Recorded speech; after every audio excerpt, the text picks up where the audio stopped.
Assalamualaikum warahmatullahi wabarakatuh. Halo, apa kabar adik-adik? Siap semua kan?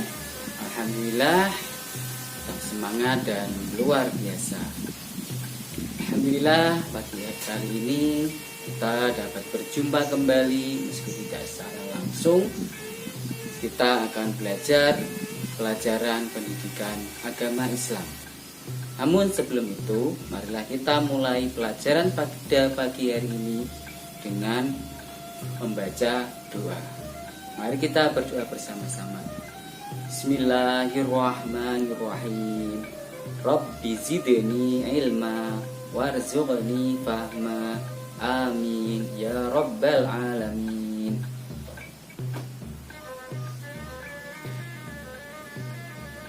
Adik-adik kelas 2 yang saya cintai, kali ini pada pelajaran pagi kali ini kita akan mempelajari tentang Nabi Muhammad panutanku. Ayo, ada yang masih ingat rukun iman ada berapa? Rukun iman ada 6, ya. Iman yang pertama, iman kepada Allah. Iman yang kedua, iman kepada malaikat Allah. Iman ketiga, iman kepada kitab-kitabnya Allah. Iman yang keempat adalah iman kepada Rasul dan Nabi Allah. Iman kelima, iman kepada hari akhir. Dan yang keenam, iman kepada qada dan qadarnya Allah. Nah, iman yang keempat, yakni iman kepada Rasul dan Nabi Allah. Rasul dan Nabi Allah ada 25. 25 ini dimulai, yang nomor 1 adalah Nabi Adam, dan yang terakhir adalah Nabi Muhammad. Jadi Nabi Muhammad adalah Nabi terakhir, dan tidak ada lagi Nabi setelah Nabi Muhammad.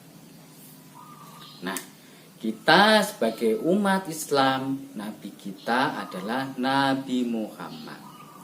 Nabi yang menjadi suri tauladan bagi kita. Adik-adik yang saya cintai dan dirahmati oleh Allah, sudahkah kenal kalian dengan Nabi Muhammad? Nabi Muhammad adalah Nabi terakhir yang diutus oleh Allah untuk menyampaikan wahyu kepada umat manusia. Nabi Muhammad lahir pada tanggal 12 Rabiul Awal. Kalau kita mengenalnya tanggal 12 Mulud, ya. Pada hari Senin tahun Gajah. Ya, kalau ingat sholawat, Gusti Kanjeng Nabi laire ana ing Mekah, dinane Senin 12 Maulud tahun Gajah. Ingkang ibu asmane Siti Aminah, ingkang rama asmane Sayyid Abdullah. Ya, dari lagu itu kita tahu Nabi Muhammad lahir pada hari Senin, tanggal 12 Maulud atau Rabiul Awal tahun Gajah. Ayo, siapa yang tahu kenapa disebut tahun gajah. Tahun kelahiran Nabi Muhammad disebut tahun gajah karena pada saat sebelum kelahiran Nabi Muhammad terjadi peristiwa gajah. Peristiwa pasukan gajah yang mau menyerang Ka'bah. Diceritakan waktu itu seorang raja dari Persia yang bernama Abraha ingin menyerang Mekah dan menghancurkan Ka'bah. Abraha ini membawa pasukannya yang naik gajah. Kemudian pasukan Abraha ini datang ke Mekah dan mau menghancurkan Ka'bah. Karena Ka'bah ini tempat suci yang dilindungi oleh Allah, maka dengan Allah dengan kekuatannya melindungi Ka'bah dari serangan tentara Abraha yang menaiki gajah ini dengan menurunkan tentara Allah yang berupa burung ababil. Maka ketika tentara gajah ini mau menyerang Ka'bah, maka datanglah burung-burung ababil ini dengan membawa kerikil batu kecil dari neraka. Ya, karena neraka itu sangat panas, batu kecil pun sangat panas. Dan burung-burung ini terbang di atas pasukan gajah dan menjatuhkan kerikil-kerikil kecil ini di atas kepala para tentara Abraha yang naik gajah. Maka seketika itu pasukan Abraha dan gajah-gajahnya mati tertimpa batu kecil yang sangat panas. Dan karena saking panasnya ini, batu yang mengenai tubuh orang maupun hewan langsung tembus berlubang. Nah, disebutkan pasukan bergajah ini mati dan tubuhnya berlubang seperti daun yang dimakan ulat. Tahu kan, daun ketika dimakan ulat berlubang. Nah, karena terjadi peristiwa besar dengan tentara gajah inilah, maka orang-orang Arab mengingatnya bahwa itu tahun gajah. Ya, setelah kejadian tentara gajah itu, kemudian Nabi Muhammad dilahirkan dari seorang wanita suci yang bernama Siti Aminah. Ya, tadi dinyanyikan dalam sholawat, engkang ibu asmane Siti Aminah. Ibunya bernama Siti Aminah dan ayahnya engkang romo namanya Sayyid Abdullah. Jadi ibunya Nabi Muhammad bernama Siti Aminah dan ayahnya bernama Sayyid Abdullah. Namun sayang sekali Nabi Muhammad ketika sudah lahir tidak bisa melihat ayahnya, karena ayahnya telah meninggal dunia saat Nabi berumur 6 bulan di dalam kandungan. Setelah Nabi lahir, kemudian Nabi Muhammad dirawat dan disusui oleh Halimatus Sa'diyah.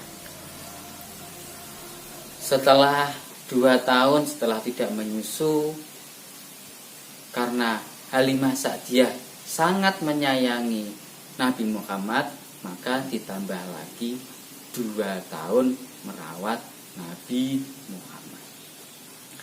Namun dalam peristiwa ketika merawat Nabi Muhammad terjadi peristiwa luar biasa, di mana ketika itu malaikat datang kepada Nabi Muhammad dan membuka dadanya Nabi Muhammad untuk membersihkan hatinya Nabi Muhammad. Jadi Nabi Muhammad oleh malaikat dibersihkan hatinya dari sifat-sifat kotor dan perilaku tercela. Yang ada dalam Nabi Muhammad hanyalah perilaku terpuji, yakni perilaku yang sangat baik atau sikap atau akhlak yang mulia. Karena melihat peristiwa yang luar biasa itu, maka Nabi Muhammad dikembalikan kepada orang tuanya, yakni Ibunda Siti Aminah. Tak lama kemudian, ketika umur 6 tahun, Nabi Muhammad harus kehilangan ibunya. Sedih sekali, usia 6 tahun, Nabi Muhammad sudah tidak mempunyai ayah dan tidak mempunyai ibu. Namun beliau kemudian dirawat oleh kakeknya.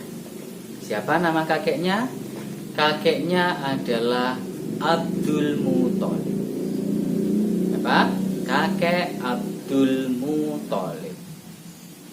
Namun tak lama juga ketika usia tahun, kakeknya Nabi Muhammad yakni Abdul Muthalib juga meninggalkan Nabi Muhammad, sehingga Nabi Muhammad kemudian dirawat oleh pamannya yakni Abu Thalib. Nah, dengan pamannya Abu Thalib ini Nabi Muhammad diajari cara berdagang. Ya, Nabi Muhammad diajak berdagang oleh pamannya. Dan disinilah Nabi Muhammad mulai dikenal orang bahwasanya Nabi Muhammad itu sangat jujur. Ya, dimanapun Nabi Muhammad berdagang, beliau selalu berdagang dengan jujur. Dimanapun berada, Nabi Muhammad selalu berkata dengan jujur. Jadi apa yang dikatakan oleh Nabi Muhammad itu dikatakan dengan jujur dan dapat dipercaya oleh orang lain. Oleh karena kejujurannya ini, Nabi Muhammad mendapatkan gelar Al-Amin, yakni orang yang dapat dipercaya. Nah, demikian sedikit tentang cerita Nabi Muhammad.